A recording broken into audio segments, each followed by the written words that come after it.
Okay, ladies and gentlemen, here we are again today. It is Thursday, August 25th, 2023. And we are here on a notorious rental property for a guy. The system is about 24 years old. We've worked on it multiple times. As you can see, it's just a nest of crap in there. And we're here to diagnose this thing. So we're gonna start first by checking to see if we've got any power. Once we do that, we'll work through some of these other components real fast, see what we got going on, see if we're able to save this guy. He's one of our better customers. He owns tons and tons of properties.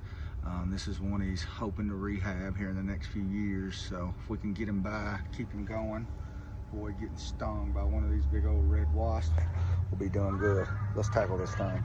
All right, here we go. Let's check and see if this thing's got power.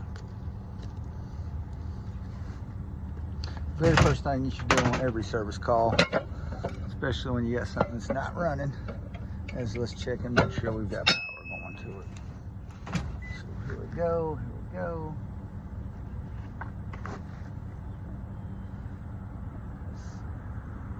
This side is actually our incoming voltage. So bada bang, bada bang. There we go. We got 248 on that. Let's jump in here to our low voltage real quick. See exactly what we got going here. So we'll go right there on the left. Common in yellow, got nothing. Common in red, 20 volts. So we do got power here. We need to check and see exactly if we got a call. Let's go ahead and power this down real quick. Tenant might have just showed up. Sure. Just for shits and giggles, we're gonna go ahead and jump this thing out here. That way we know what it's got going on and what it don't. Of course, on this particular model here, it's very difficult to get in here. Hey man, how are you today? Pretty good. How you doing? Good. Is this your place? Yes. Is the thermostat on inside? No, I got everything off. I can go in there and Yeah. turn it on. I left a note saying I'd be right back. Oh, I didn't even check, man. Oh, okay. If you can, just go in there and turn the thermostat on for me. Okay, just turn the whole. Turn the cooling on and run it down 4 or 5 degrees. Put it on cool. Yes, sir. Cool and run it down 4 or 5 degrees. Okay, then. All right. All right. Thank you, sir. All right, so it looks like that's going to be our only issue with the electrical. The tenant actually has it turned off. Very smart gentleman. Very smart gentleman. So let's let him cycle this thing on, and then we'll attempt to check it out from there real fast. Got me some nice, new, beautiful jumper wires. Put these back up just like I just pulled them out.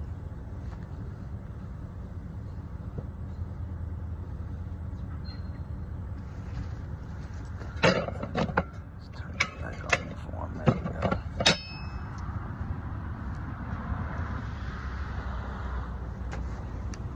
Just so y'all know, it is 94 degrees out here today. I think it's like 66% humidity right now. Very hot. Thank you. All right, so we've got systems of fire up here. 92 degrees. Yep. Okay, just leave it where it's at for a few minutes. Yes, sir. Okay, thank you. Thank you. All right, we've got this thing running. I'm gonna hop in here real quick and see if we can check the amp draw. Sounds like the compressor's running. But it is running.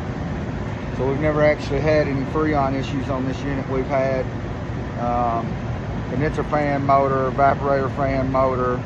I think we changed the contactor out at one time. No, actually we didn't change the contactor. That relay, the sequencer right there, we changed that out. That is actually the fan relay. So we've changed multiple things on this system. I think you had some wire burn up out on it at one time, but it's looking like right now we're going to end up with a freon issue. So we're going to grab the gauges and check it out. All right, so once we got the unit fired up, we noticed that we actually had a cold discharge coming out the top of the condenser fan motor here, and the pressures were just sky high. We're running a 450 PSI on the head pressure, And I thought we were actually going to be at a Freon compressor equalize something, but no. Actually, it's the reversing valve is not being energized. So we've got the reversing valve energized now. We've got the system swapped over, and we are getting some hot discharge coming out the top. The guy said it got up to 96 degrees in there last night. That was a pretty good indicator.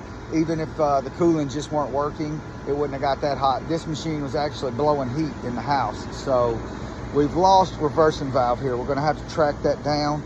Either it's coming from the thermostat, we've got an issue at the thermostat, or we have lost continuity in that wire. Maybe we've got a short on the orange wire or what, but we're not getting 24 volts on the orange wire.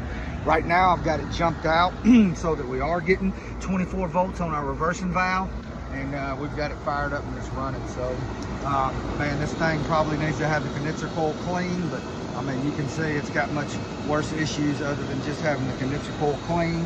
But looks like we are on the trail for sure. Our reversing valve is what we need to be looking at here. So we're going to go inside to the thermostat.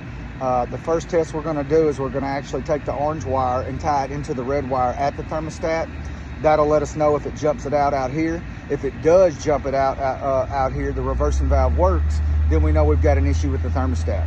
If we tie it together at the thermostat and it still doesn't come on out here, then we know we've got an issue with the wire. So I'm going to go ahead real quick. I'm going to leave that actually engaged till we can get back. I'm going to go in this gentleman's house, get this swapped over. We'll be right back. All right, so here we are at the thermostat. You can see this is our O wire right here, which goes normally to the OB terminal, would operate our reversing valve.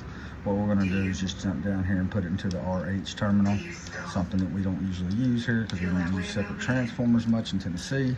But we're going to jump that right into there.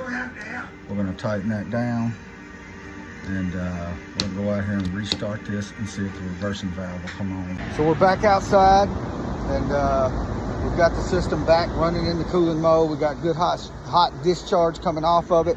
But as you can see, I've still got my jumper on there. I'm jumping out red and O here. So this is going to be the test right here. Does this stay engaged? And you can see it did. So by a quick process of simple elimination, we've determined that it's actually the thermostat that's bad. So this gentleman's going to need a new thermostat, and should keep the unit running for now. Again, this is a rental property. It's not the Taj Mahal. And we're doing what we can do for this owner to keep the system running. When it is running, it runs great. So it's kind of amazing that this thing keeps on chug-a-lugging along. But anyways, we've got this one diagnosed. We're gonna get in there and put him a thermostat on, and he should be good to go.